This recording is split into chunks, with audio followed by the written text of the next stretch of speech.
clear your mind. There ain't no reason for the fantasize.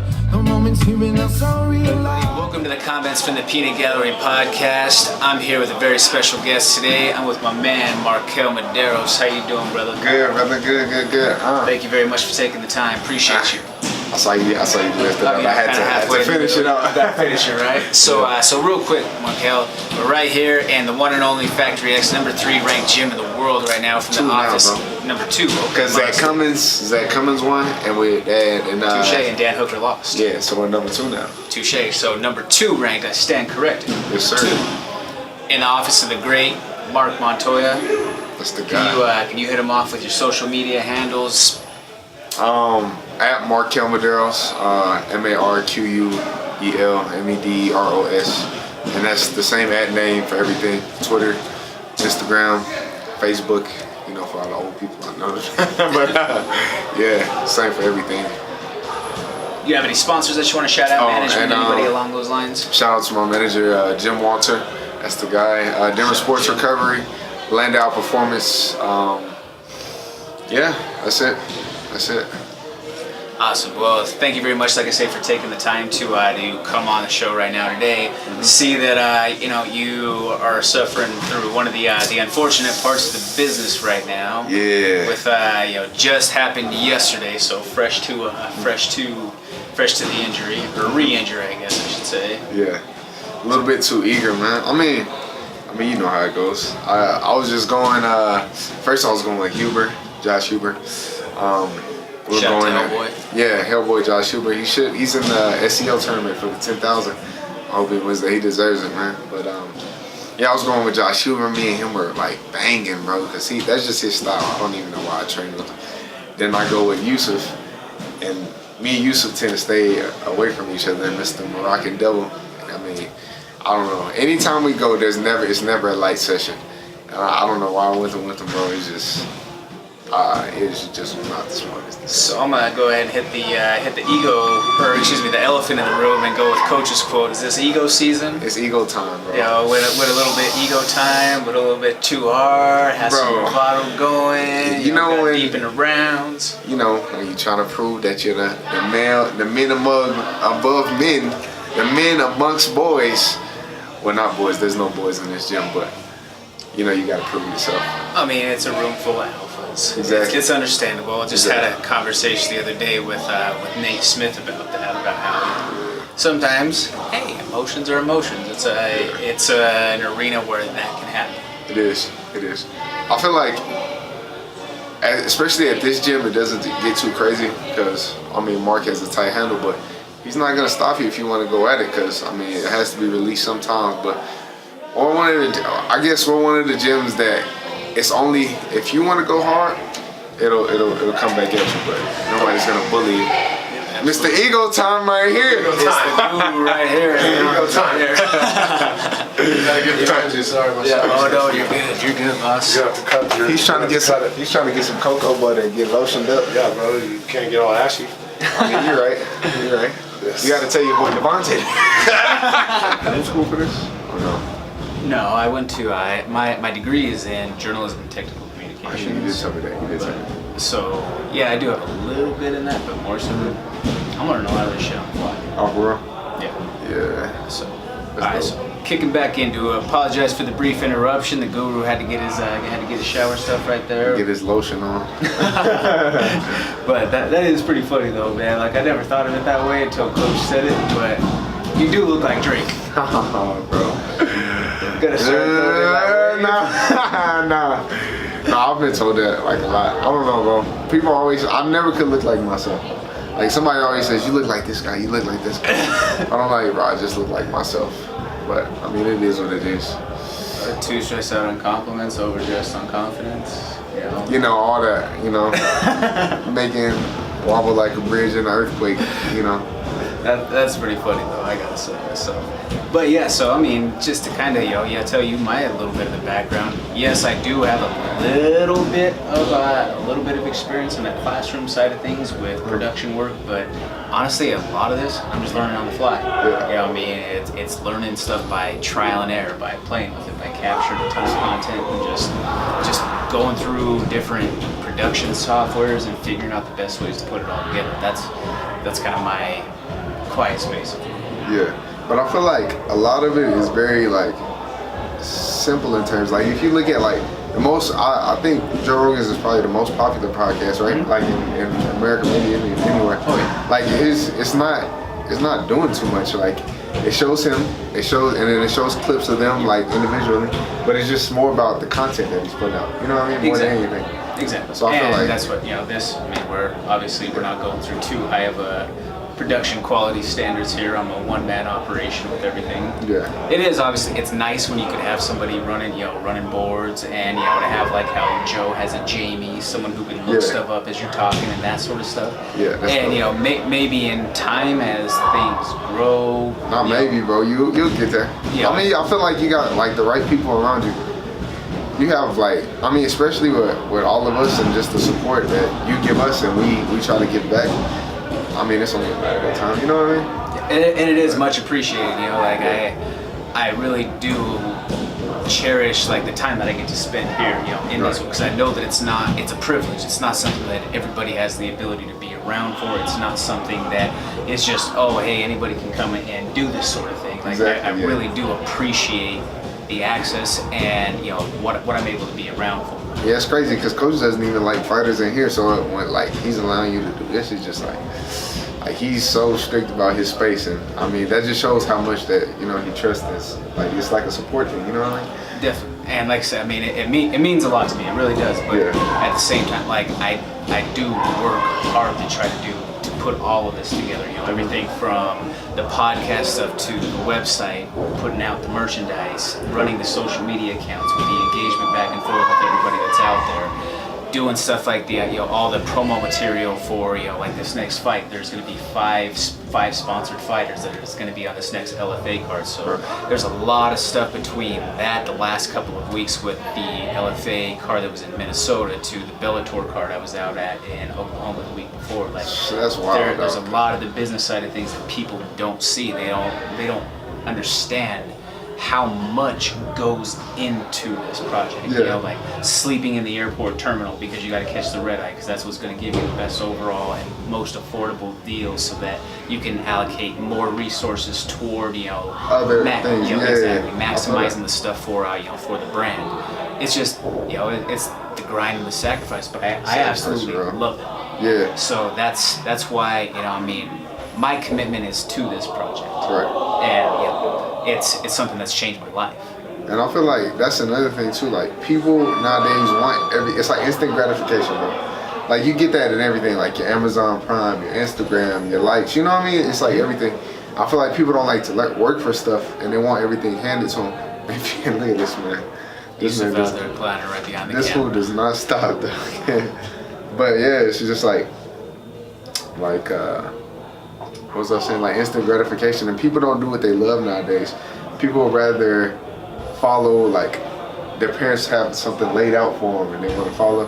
And I don't know, I've never been that way, and it seems like, I don't know if you've always been this way, but it seems like you have your head set on like what you love to do rather than forcing something that you know what I mean? And I don't know, that's a big thing nowadays. People don't realize that you have to sacrifice for something that you love in order to be great at it.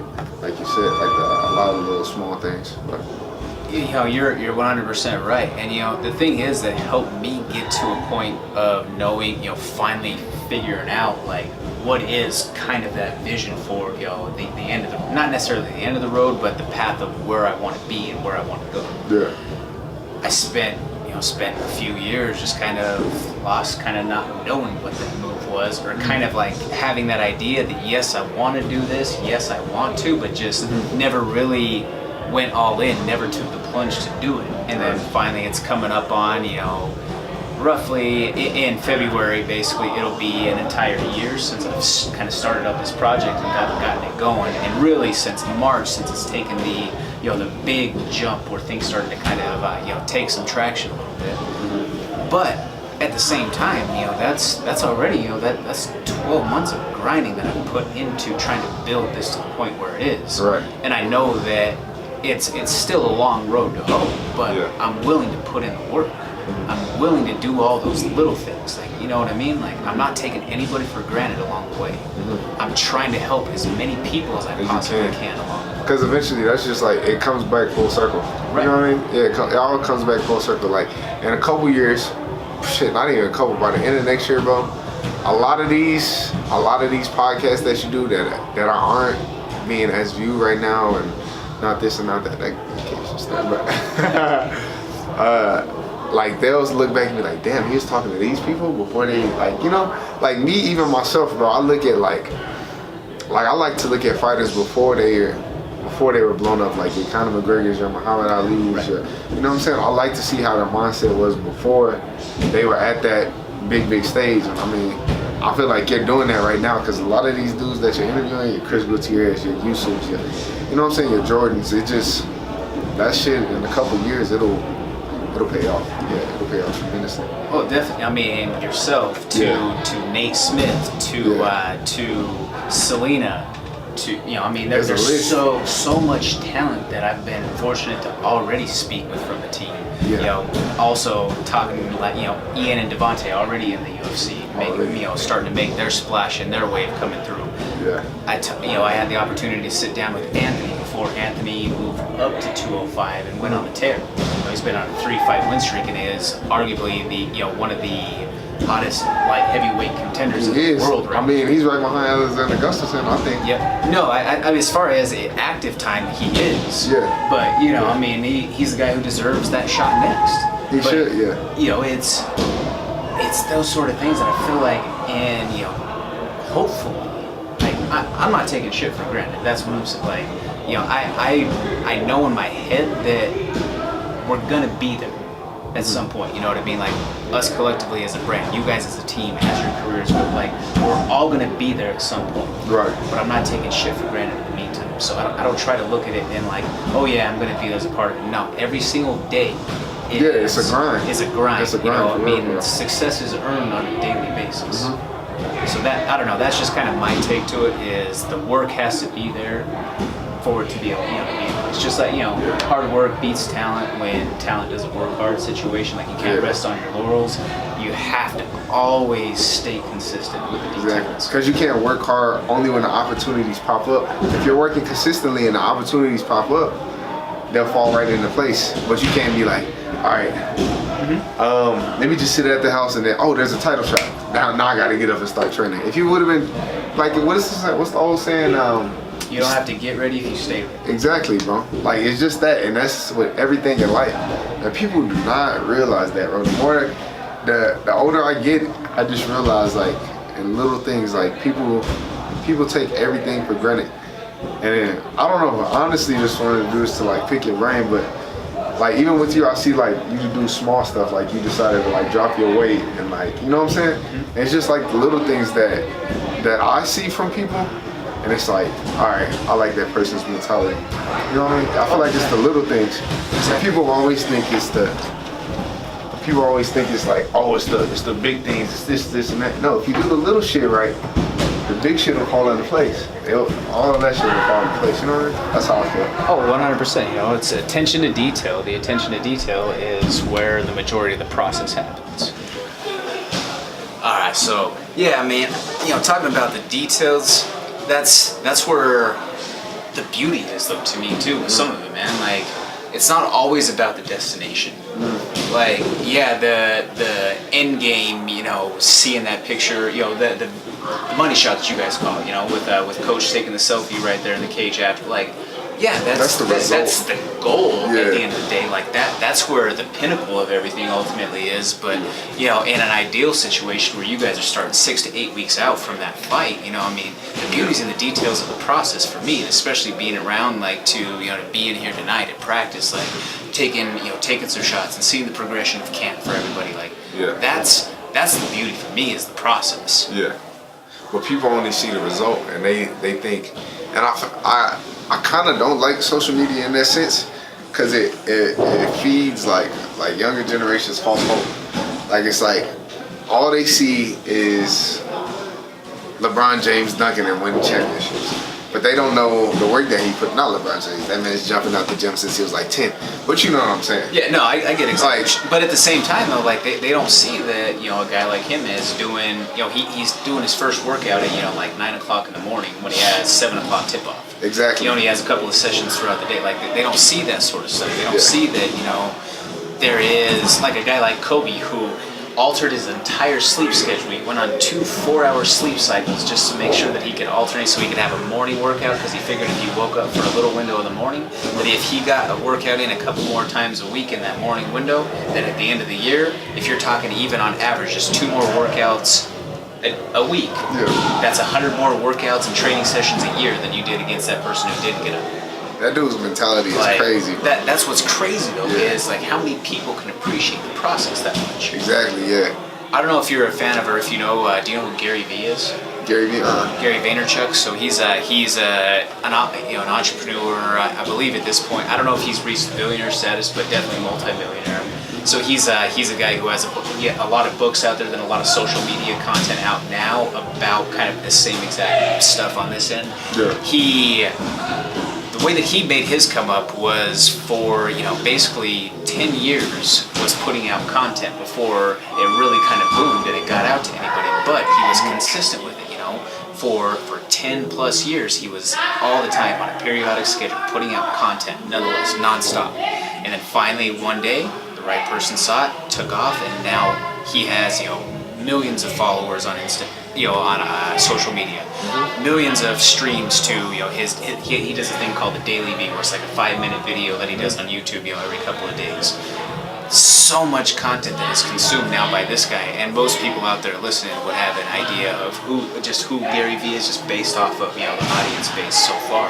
Right. But, you know, that's a guy who talks about consistency, because you never know. You know, and I tell this to Justin Osborne, who used to be up here, because he has a Twitch channel now, and he's just you know, putting content out all the time. And so I just tell him, like, dude, you just have to be consistent with it, because even if it's, you know, only a certain fraction of viewers, let's just call it, you know, on a round out of 100, you know, when you're live, you know, say that you have 50 viewers that come in live to your stream. I don't know exactly how Twitch works, so I'm not even going to begin to act like it, but someone within that share, you never know who of that could be the creative director of some gaming company that's, you know, looking for more people out there. And you just keep on consistently putting it out there, and they see, okay, every single week that this person, or, you know, whatever your time schedule is, this person is consistently about their business and putting out work. Yeah. That's how the opportunity is going to be there. Yep. And that's what I was saying. Like, it's not trying to seize an opportunity like as they come. It's like, if you do, I mean, it is, but it's like, if you're doing that consistently, the opportunities drop into place rather than you waiting and be like, man, I hope this happens. Like, you can't wait for shit. You can't wait for shit. Like, especially in this sport or anything in life, man. Like, you cannot wait. I figured that out. Like, I played football, and I was honestly, I was pretty good at football, but I just didn't take it as serious. And like my peers, they would be like, they train all the time. Like one of my good friends, or one of my boys, he plays at Ole Miss, Jalen Jones. Like I remember sometimes in the summer, he'd be like, "Hey, let's get up, let's go to workouts." Cause the school I had, we had like summer workouts. And he'd be like, "Hey, let's get up and go." And I was so fucking lazy. I'd be like, "Nah, bro, I'ma just sleep in." But it's just those little things that add up. Those little hours that they get ahead of you, and until they're here, you're way down here. But all it took was that little bit, that hour a day. Like, I don't know, bro. But that's what I do like about fighting. Like fighting, you control your own destiny. It's not like a team sport. Like everything that you do, it's on you. Now some people might not be as athletic. Like, I'm not sure if you watch E.T. He talks about like the different levels. Like, you have the kid who's mildly athletic, but his work ethic is way up here. Do you have the dude with no athleticism, but his work ethic is way up here? Or then you have the guy with super athletic but no work ethic. Now he might be getting the guy who's super athletic with no work ethic, he might be getting the dude who has no athleticism with a bunch of work ethic. But I can't explain that, but it just takes a while. But no, I know exactly. You know what I'm saying? It's just like, don't know, bro. I just love this sport because it's like everything that I do and all the results, they come as a product of what I've done. And I control 100% of this. I mean, it is a team sport in a sense. Like, Factory X is a gym full of savages. I mean, you need those, but at the end of the day, if you put in enough work, if you have just the right amount of people around you, everything, I feel like everything will just click into place. Absolutely, man. You know, that's the perfect analogy for it. Is there's a team element, but you are definitely very much, you know, you're in control of where you go with it. Exactly. So, I mean, I'll switch speeds up for a second. I gotta say, you know, taking it back to a couple of your last fights, finishes in both of the last fights. Yeah. I have to ask, just based off of the one in the Jackson's MMA series, the Renegade Fight Night down in Pueblo. Oh, Pueblo. The one in Pueblo. Okay, yeah. What does that feel like to have just a walk-off knockout? Honestly, bro, I wish I wouldn't even have jumped on him. Like, I just came down because I was in the moment. I was like, what the fuck? But I wish I would have just knocked him out and walked away and just like. It was still pretty close. No, yeah, it was. Still pretty close. It was. Like, after I hit him, I knew he was knocked out. I was just like, I gotta finish the job. The picture was gangsters. That picture. That walk-off. Oh, yeah, that picture was dope. Just Shout the out. one where he just... That shit is dope, man. He's laying in the back. Yep, where you see him just laying in the back and everybody coming to him. Yeah, I'll have to toot my own horn on that one. That shit was dope. That picture came When I saw that, I was like, damn. Yep. I was like, okay. That's why I asked. I was like, are you a photographer, bro? Like, learning it on the go, my man. I know, that shit was dope. Trying to take it on the fly. You know, a couple of influences for me on that end is Hans Molenkamp. Shout out to Hans Molenkamp. I don't know if you're familiar with who that is, but he's there's a brand called Triumph United.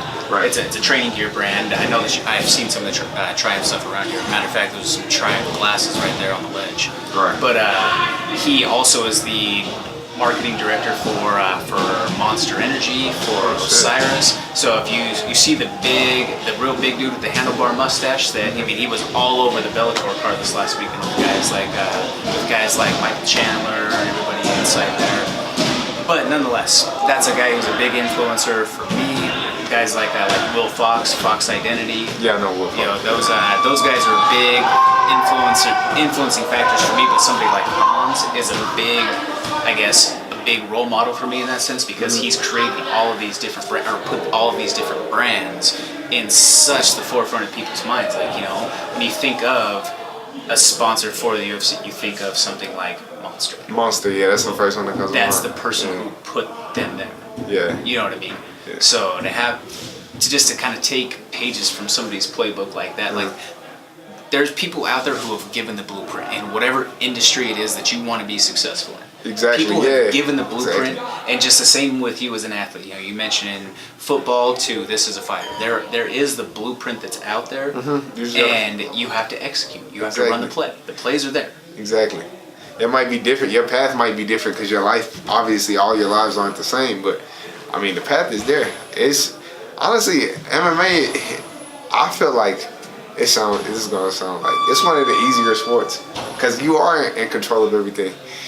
And it's like if you just take the time to look at the little things, like even just like watching videos. Like I know a lot of fighters, like I don't want to say any names, but some of my boys, they don't even watch video, and it's like, bro, this is what you do. Like, why would you not take the time?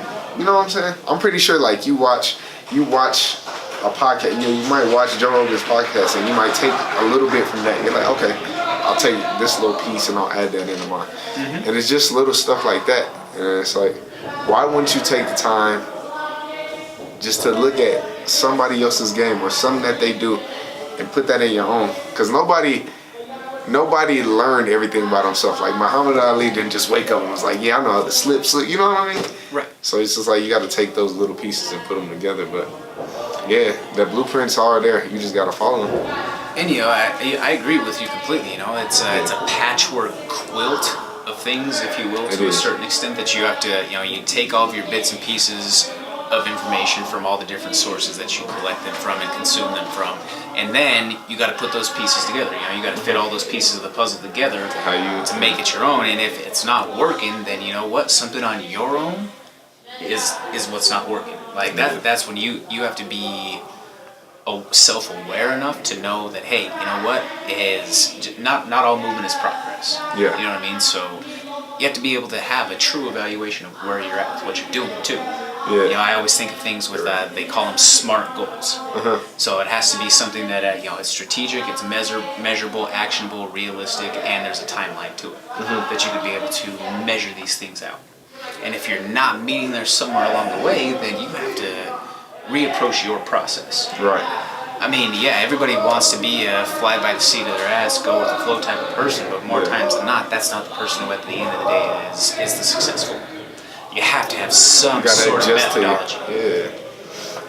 Yeah, that's, I mean, you said that perfect. I couldn't even but because a lot of people do just work just to work, and they have no end goal. They have no, like, even me and my girl, like, this is like something like outside of the norm, but like even having an end goal within each other, like, you have to know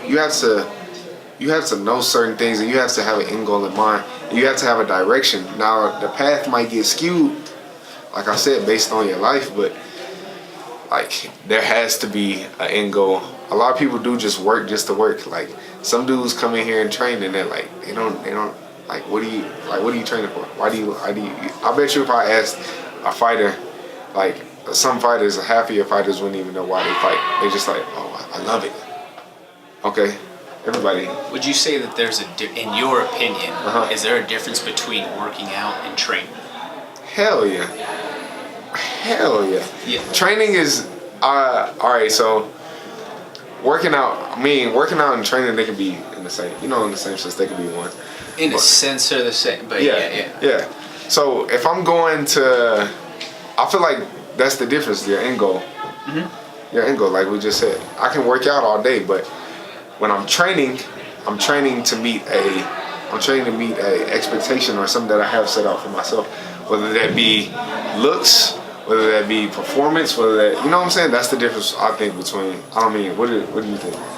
No, 100%. I think that just like you said, you can do a lot of working out. You can move your body a lot. Yeah. But training has purpose. Training has intention. Training has a goal. It has targets, and then there's objectives within that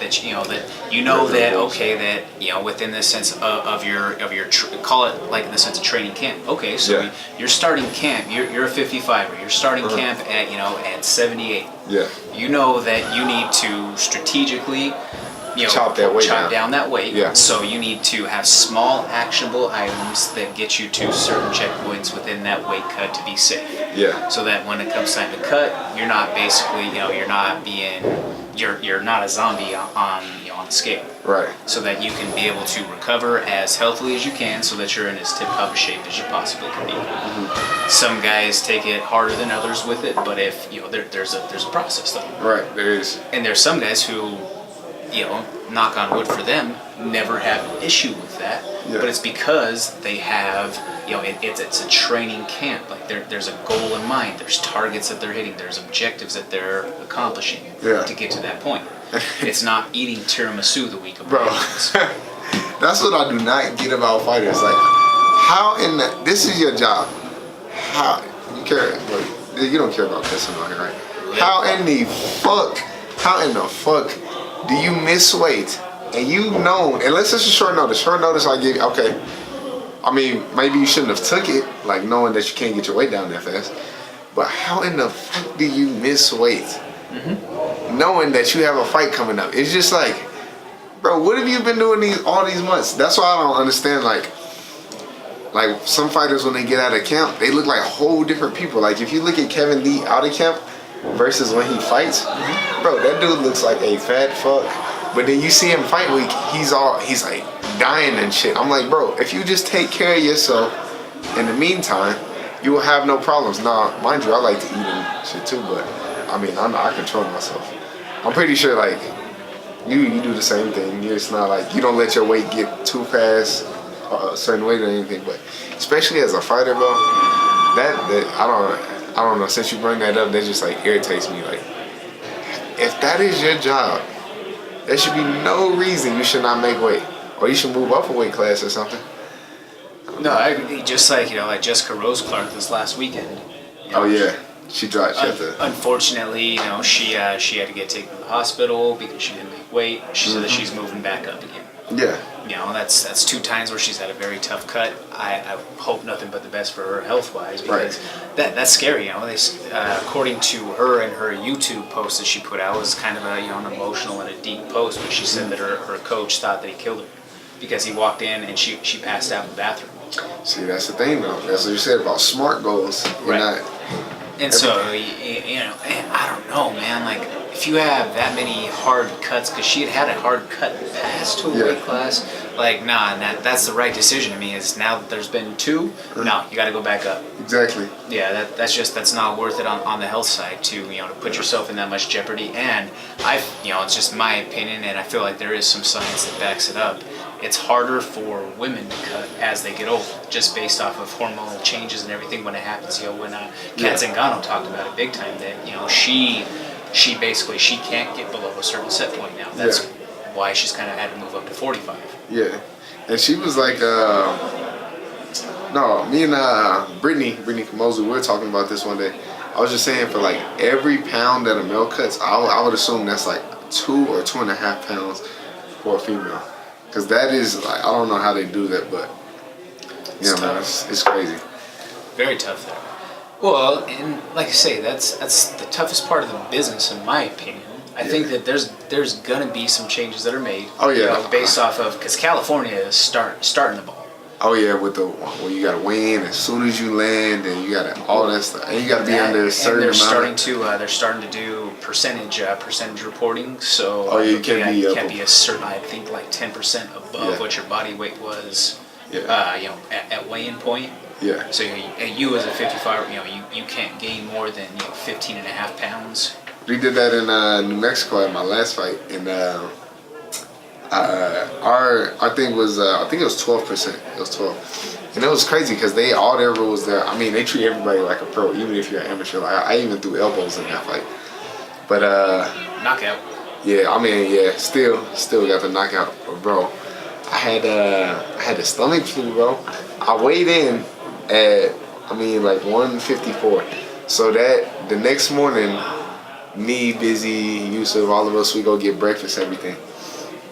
Jordan and I come back, bro. That whole day of the fight, stomach flu. I went to the restroom at least 40 or 50 times. You were just laid up in the bed in the hotel room after, because we were watching Anthony fight. Exactly, bro. Yep. And then I weighed, just to bring it back to what the weigh-in and stuff, but I weighed in with my clothes on at the re-weigh-ins, because you know the percentage clause thing, whatever. I weighed in at 159, bro. So you didn't put anything back on for that fight? No, I think I came into the fight. I probably was in the cage. I was probably in the cage at like 153, 152. Jesus. Because the next day I woke up at like 149. Just drained from Just drained, bro. After the fight ended, like the ref stopped it, and I just went to the other side of the cage, and I know you saw it. Oh yeah. I was like, bro, that was probably like the worst feeling I ever had. You just looked completely zapped at that point, just drained. Hell yeah, bro. I've never experienced anything like that. Yeah. I mean, at least you got the dope. Oh yeah. Balls out and got the dope.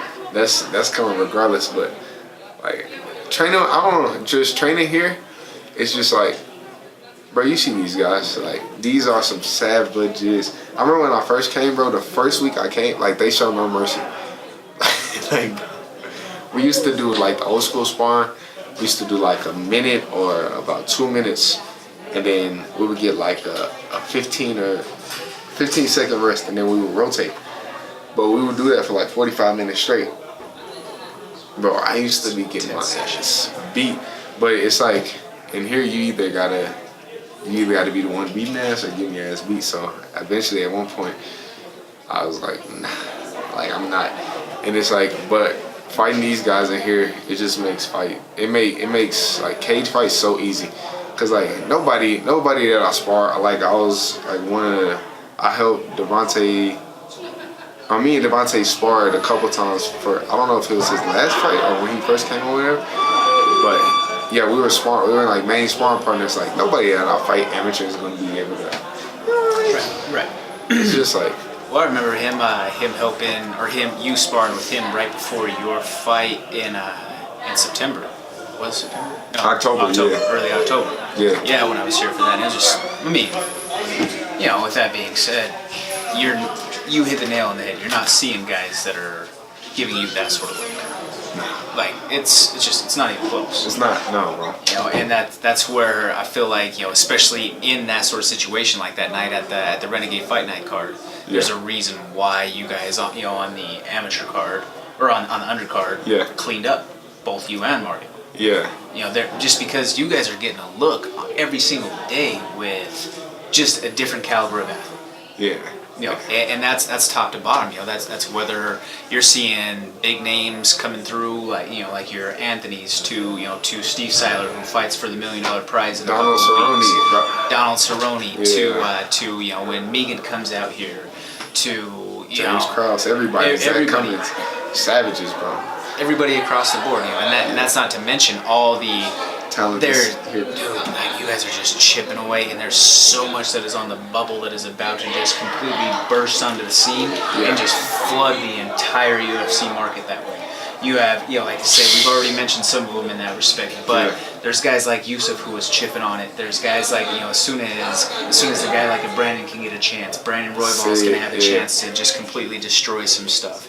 You have guys that are all across the board. Austin is dialed in. Oh yeah, Austin is on it right now. Austin Jones is so dialed in right now. I mean, that's one of the hand-picked training partners for Anthony Smith. Yeah. And he's 2 weight classes under him. That's even crazier. Exactly. He starts getting that little bit of mean streak, and that's a dude that's just gonna go crazy with it. And speaking of the devil, there is Austin doing almost, he's doing like jumping jacks in the window right at this right here. He's in his half fight. He's saying he's giving his impression of Marquel right now. Throwing some spinning shit.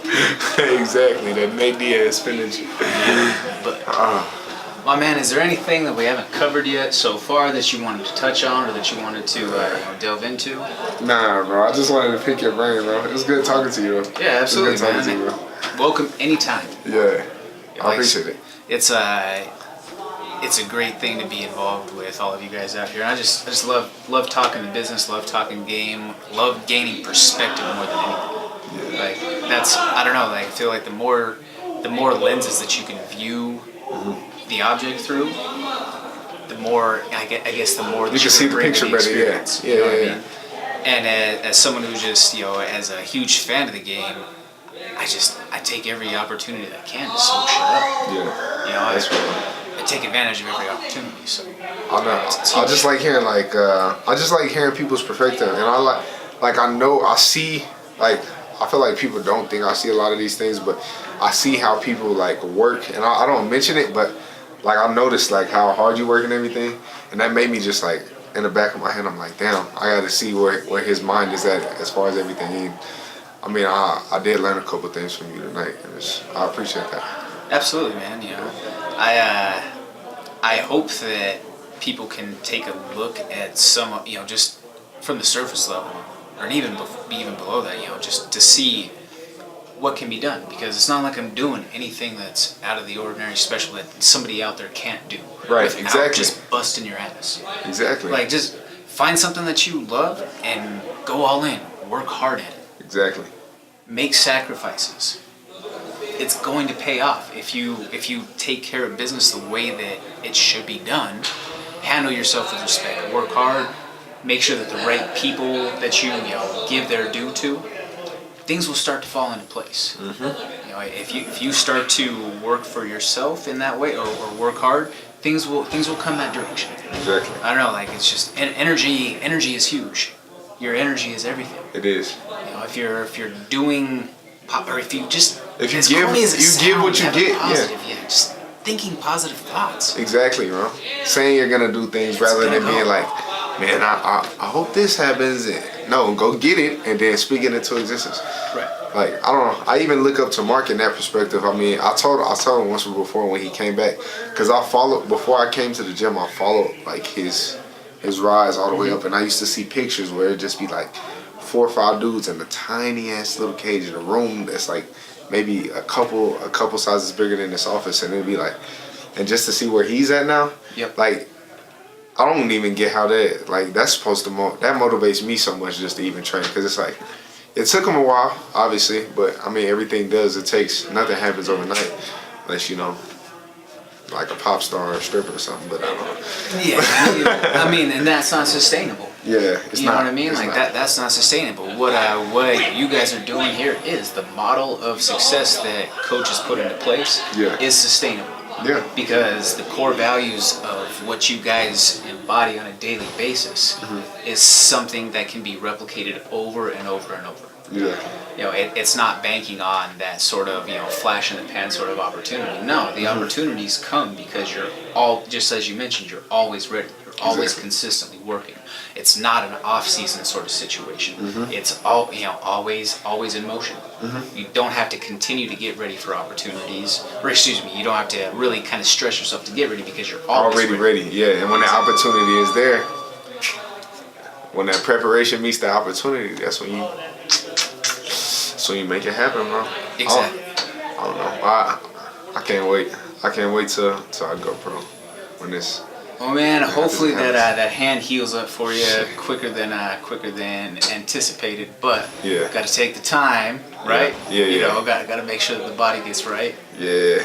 That's Yeah, I know you start scratching because like shit, that's gonna be hard. my main. No, I'm that's gonna my, get through about 4 more weeks, and then I'm gonna be like, oh shit, I think I can start throwing. I think I got that thunder. I want to bring that smoke in practice, and then. No, not this time, No? bro. Nah, I mean, I'll sit down and have a talk with Oh, my you're girl. throwing up the shocker and shit. The shocker, yeah, bro. Shout out to all of them.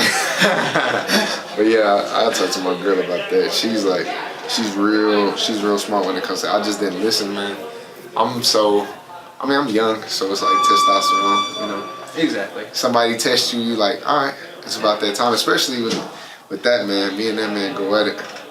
But Hard to not though too. Like, Oh, yeah. I mean, I get it, man. Like, it's hard to pull yourself back when you have that competitive mindset, Yeah. regardless of your circumstance. Like, because you think that you want to go right away. Yeah. And just like you mentioned, first day back. Well, once you start getting rolling, you feel like you can go like you've always been. exactly, yeah. It's just the mentality, but that's also at the same time like having that mentality of for lack of a better term, fuck you. It's not going to be you today. It's going to be me. Exactly, yeah. Right? Like that. That's what at the end of the day, though, as you continue to grow, that's what's going to help you stay better. That's what keeps you sharp. Having that competitive mentality, having that hunger, that there's not going to be somebody that's at the top of the mountain at the end of the day. But yeah. So just real quick on the throw out here, I want to throw some shout outs. First and foremost, thank you to Factory X. Thank you, Marquel, for taking the time to come out here on the show today. Thank you, Jim Walter, and thank you Beyond Bridges Music, as well as Lion Lake Music. Thank you guys for everything that you've done and all support for the show along the way. Be on the lookout for LFA 57 on January 18th. Going to be live on Access TV starting at 7 p.m. Marquel, thank you very much, man. Appreciate it. Sure, brother. Yes, sir. There you go. Yes, sir. Got it. That's it, bro. Thanks, man. Appreciate it, dog. I've been underestimated since I was a little one. When I get it poppin', I promise I handle business with the best of them. You scooping it up with a silver spoon if you say that you get it out the mud. Daddy's caddy money is paying for you to flex in front. Something's telling me you ain't never really sold some drugs, but you rapping about it like you actually about it, it's a bluff. You cooking up some dope, it's about time I turn the oven off. You riding other rappers' dicks, it's about time that you lick the balls. Creeping on the come up, don't sleep on the underdog. I'm walking with a stutter step, but first I had to learn to crawl through broken glasses I was seen, but I always shot for the stars. But when Arrow hit these candy rappers in they fucking job, but you ain't gonna spit it through the wire like how Kanye did. Handed everything in life for me, I'm a top of ramen kid. Shit, my parents never bought any of us a fucking whip. Probably why I'm not a pussy. Underdogs eat from the garbage. Hey, yeah, I'm a motherfucking underdog. Hey, yeah, I'm a motherfucking underdog. Yeah, I'm a motherfucking underdog. Yeah, I'm a motherfucking underdog.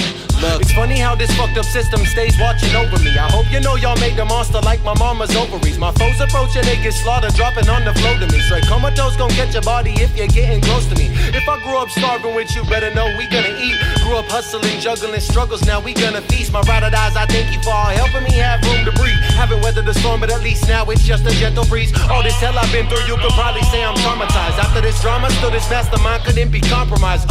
Yo, tried to get me signed on the dotted lines. I'd rather get it from the gutter. Kids get handouts all the time. Couldn't even start around getting handouts all the time. That's not how I'm gonna get mine. That's not how I'm gonna get mine. Motherfucker, I ball for mine. Hitting pips, split your noggin. I'm killing kids like it's Columbine. Flipping switches, get dollar signs. Hey, yeah, I'm a motherfucking underdog. Hey, yeah, I'm a motherfucking underdog. Yeah, I'm a motherfucking underdog. Yeah, I'm a motherfucking underdog. Look.